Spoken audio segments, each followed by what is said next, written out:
Oke, hari ini kita bakal bongkar nih, buku panduan rahasia yang dipakai para ilmuwan. Pernah kepikiran nggak gimana sih ilmuwan itu beneran mecahin masalah? Ternyata ini bukan cuma soal momen eureka di lab loh, tapi lebih ke cara berpikir yang sistematis. Dan serunya, siapa aja bisa pelajarin ini. Kuncinya, mereka itu mikirnya kayak detektif. Yuk, kita bedah lebih dalam. Mereka punya satu alat super ampuh yang bisa mengubah rasa penasaran jadi sebuah penemuan. Oke, bagian pertama, sains ada di sekitar kita. Anggap aja kita lagi nyiapin tempat kejadian perkaranya, dan TKP-nya itu, ya dunia di sekitar kita ini, yang penuh sama misteri yang nunggu buat dipecahkan. Ada banyak banget cabangnya ya kan? Dari biologi yang ngurusin makhluk hidup, fisika soal materi dan energi, kimia soal zat-zat, sampai astronomi yang liatin bintang dan planet. Intinya, dari kuman paling kecil sampai galaksi yang super besar, sains itu ya cara manusia secara terorganisir buat bertanya dan cari jawaban. Nah, setiap detektif hebat itu kan butuh metode andalan ya. Begitu juga ilmuwan. Senjata rahasia mereka itu adalah metode ilmiah. Kalau dari definisinya, metode ilmiah itu ya cara atau pendekatan yang dipakai dalam penelitian. Mungkin kedengarannya simpel, tapi jangan salah, ini tuh kerangka kerja yang kuat banget buat melakukan penyelidikan loh. Nah, ini dia langkah-langkahnya. Pertama, observasi, kita ngamatin sesuatu. Kedua, hipotesis, kita bikin dugaan sementara. Ketiga, eksperimen, kita rancang tesnya. Keempat, pengumpulan data, kita kumpulin bukti-buktinya. Dan terakhir, kesimpulan, kita analisis buktinya terus pecahin deh kasusnya. Kelihatan kan gimana alurnya? Dari satu pertanyaan simpel sampai jadi jawaban yang kuat. Oke, kita masuk ke bagian 3, berpikir seperti detektif. Yuk, kita mulai dari langkah paling awal, karena semuanya itu berawal dari pengamatan. Jadi, observasi itu apa sih? Gampangnya, itu tindakan ngumpulin informasi pakai indera kita secara cermat dan teratur.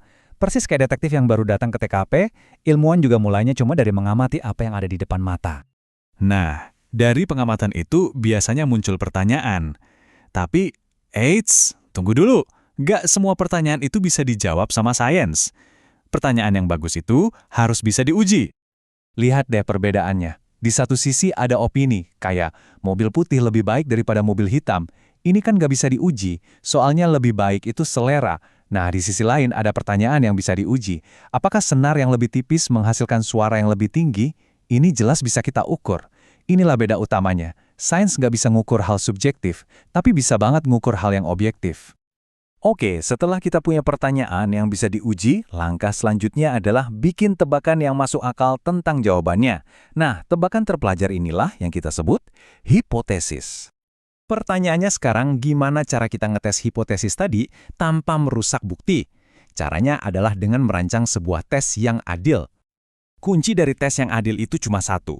Kita hanya boleh mengubah satu hal aja dalam satu waktu. Nah, hal-hal yang bisa berubah dalam eksperimen ini kita sebut variabel. Dan ngatur variabel ini penting banget biar hasilnya bisa kita percaya. Jadi, ada 3 jenis variabel. Pertama, variabel bebas. Ini satu-satunya hal yang sengaja kita ubah. Contohnya, jenis tanamannya, tomat, cabai, atau bawang. Kedua, variabel terikat. Ini yang kita ukur buat lihat hasilnya. Misalnya seberapa cepat tanamannya tumbuh. Dan yang terakhir, variabel kontrol. Ini semua yang kita jaga biar tetap sama, kayak jumlah air, sinar matahari, dan jenis tanahnya.